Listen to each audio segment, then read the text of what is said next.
Salutare! Astăzi o să facem un nou episod de GTA Online. What? Și vreau să vă zic, deja am ajuns în paradis. Wow. În prima oară când văd chestia asta, nu știu ce semnifică. Dar cum pun subtitrare la asta? Băi, am ajuns pe bune în rai. Am vorbit cu Dumnezeu, ceva de genul. Asta e Dumnezeu? Mamă, cât de tare, ești nebun la cap. Wow.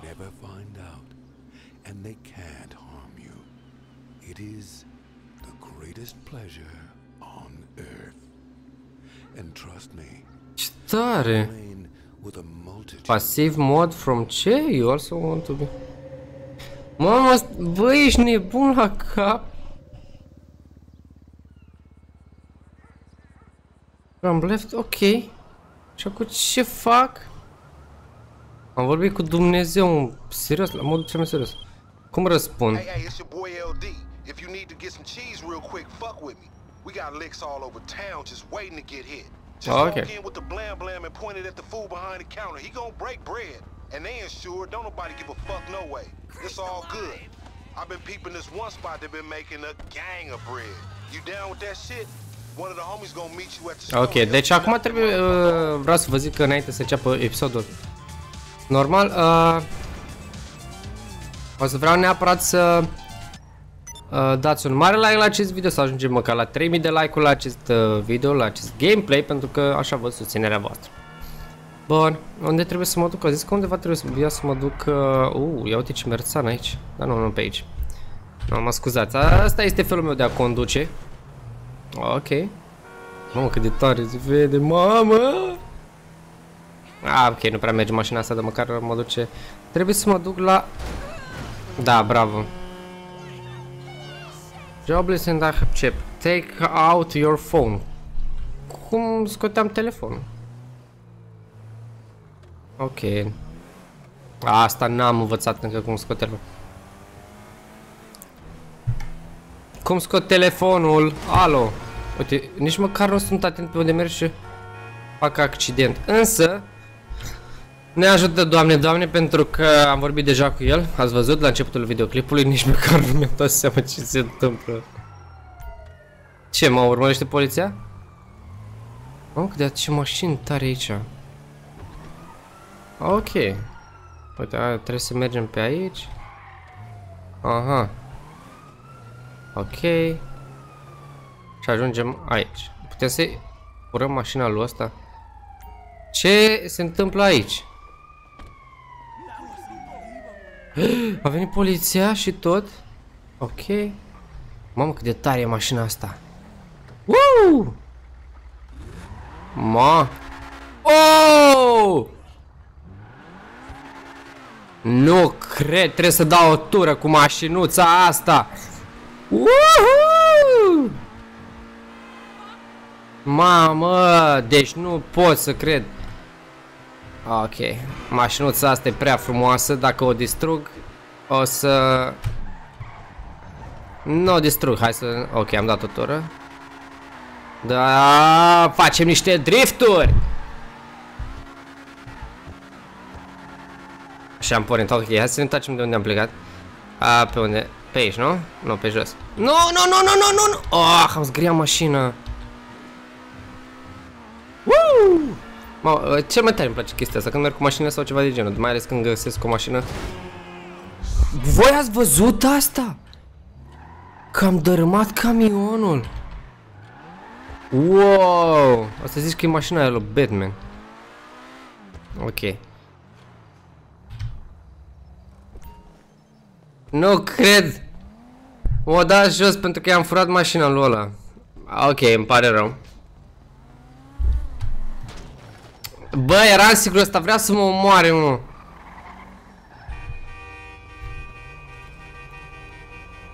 Vrea să mă urc în mașină.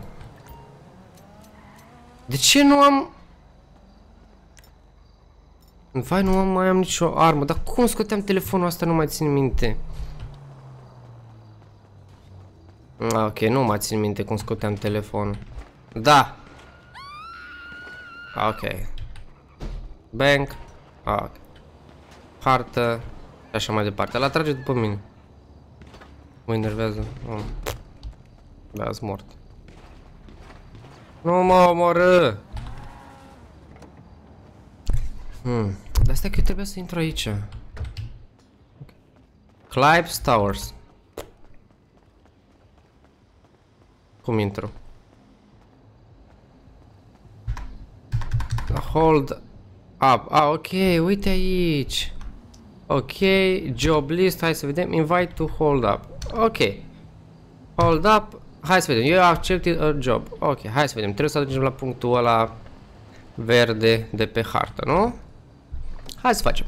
Dacă tot am vorbit cu Dumnezeu, o să vreau să facem și eu un job. Pentru că fie în pacea Domnului... Ok, sper că nu era animal. Nu e mașina asta ca să mă dea jos afară din mașină, nu. Mamă, de ce viteză bagă mașina asta. Ok, pe aici. Dumnezeu a zis munciți. Și... Mamă!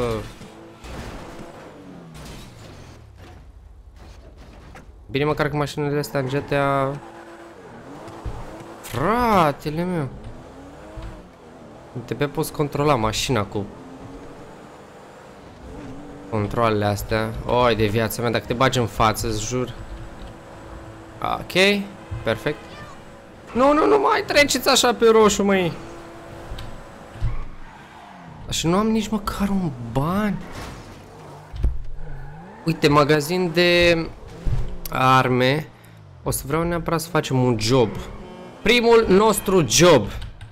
Să vedem dacă reușim să-l facem neapărat, pentru că asta mă interesează pe mine. Ok, hai să vedem.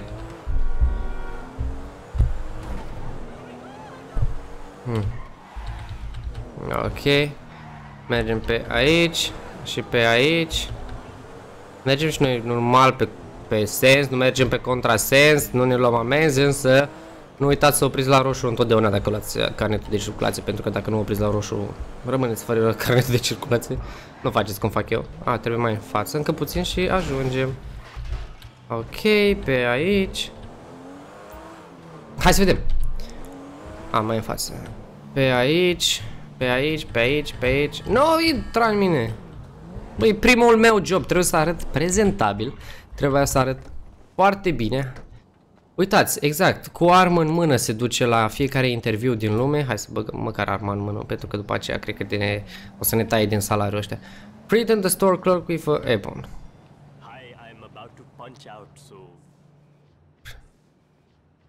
Adică, stai, trebuie să fur?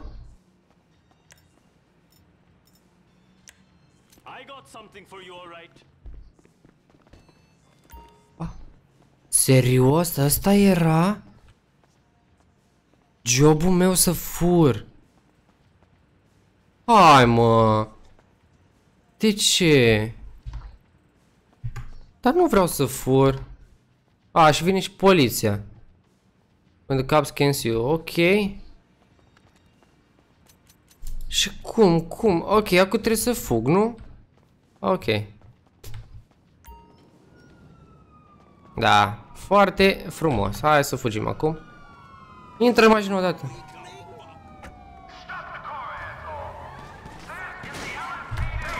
Wow!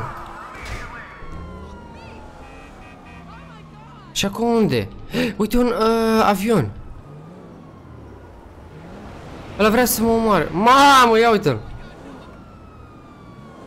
Ok, acum trebuie să scap de poliție, cum ar veni, nu? Asta. Ok. Ăsta primul meu job a fost să fur de la un stărman de magazin de alimente sau ce era chestia aia. Și chiar îmi pare rău. Hai, clar nu o să mă mai prindă pe mine atâta.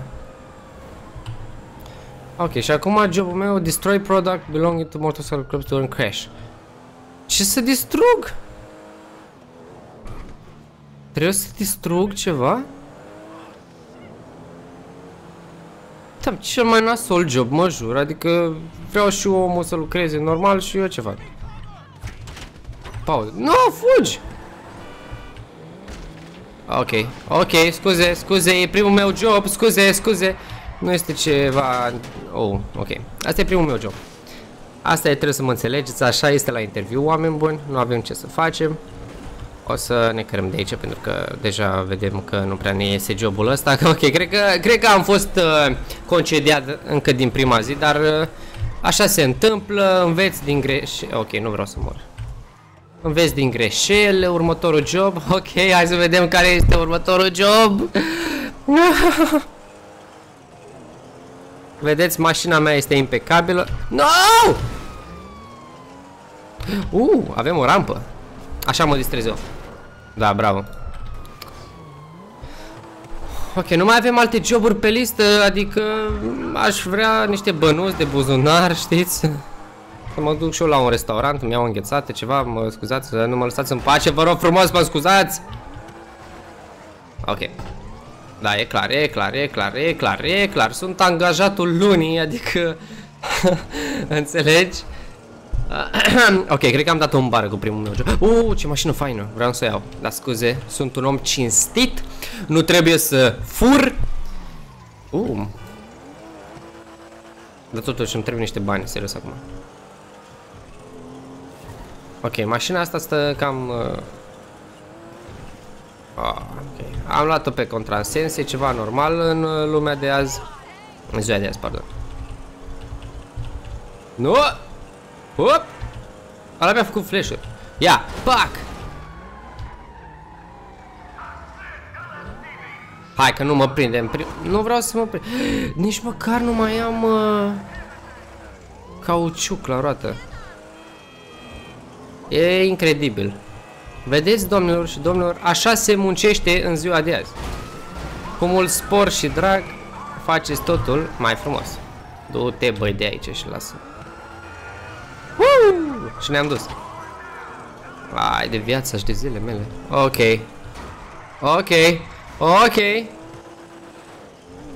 Am luat-o pe drumul cel bun. O să primesc o mărire de salariu? Nu o să primesc nicio mărire de salariu. Pur și simplu trebuie să scap de polițaii ăștia care mă enervează, care îmi stau în loc să vedeți și voi ce om cinstit sunt eu. Nu mă lăsați, măi, băieți, măi. Vreau omul să facă un ban și hop, poliția. Da, ok. Scuze. Yes? Mamă, ăsta nici măcar nu mai are motor. Serios? Vreau și eu o mașină cinstită. Uitați cum se muncește. Deci, pur și simplu, se duce la asta, la o mașină și uitați, așa se muncește, doamnelor și domnilor. Și ne-am dus, gata. Uitați, o frumoasă mașină, clasică. Ok, acum ne mai trebuie o casă ca să ne facem viața mai frumoasă, o familie, copii, soție și așa mai departe. Și cred că... uite, dacă mai vreți a doua mașină, e foarte simplu. Vă duceți, o cumpărați în cel mai cinstit mod, negociați cu omul care îți dă jos, dă-te mă afară din mașină, băi. Negociați cu omul și gata, asta e. Acum, a doua fază este să vă duceți să vă cumpărați o casă. Ia să vedem. Ok, dar în primul rând trebuie să scăpăm de poliția asta nemernică care tot ne stă în cale. Vedeți? Întotdeauna vor exista oameni care vă vor sta în cale. Astea sunt niște sfaturi de viață, cum ar veni. Nu te pune în fața mea! Ia uite. Doamne, cred că cel mai nebun video de pe acest canal va fi asta, așa că neapărat trebuie 3000 de like-uri la acest video, la acest job. Pentru că Florentin Hriscu vă învață cum să munciți. Dar nu faceți așa ceva în viața reală, pentru că deja e prea nasol. Hai să vedem. Nu știu, dar mie îmi place să mă distrez prin GTA, neapărat. Wow! Hai să băgăm o viteză. Uitați, așa se face rost de o prietenă. Dar nu molotul ăsta. Ok. Hop, hop, hop, hop, hop. Ok. N-am nevoie de GPS. Mă descurc. Ok, hai următoare. Deci ați învățat cum să munciți, cum să faceți o casă, o mașină, o prietenă pe care tot mai am dat peste ea, dar nu contează asta. Aștia sunt, vezi, nu. Scuze, încă o dată. Încă sunt la primul meu job, așa că cel mai probabil cred că o să închei episodul aici, pentru că deja devine prea personal și o să mă învăț din secretele mele cum să vă faceți o viață foarte frumoasă. Dar știți că eu glumesc, așa că nu încercați așa ceva în viața reală, credeți-mă. Ok. o să închid aici acest episod, așa că vreau. Încă o dată dați un mare like la acest video, distribuiți acest video mai departe. Emoții de la job. Aveți linkul meu în descriere de la canalul de Instagram, Facebook, abonați-vă aici și vreau să vă mai zic că voi sunteți cei mai tari dansatori și noi ne vedem data viitoare cu multă pace și iubire. Salutare!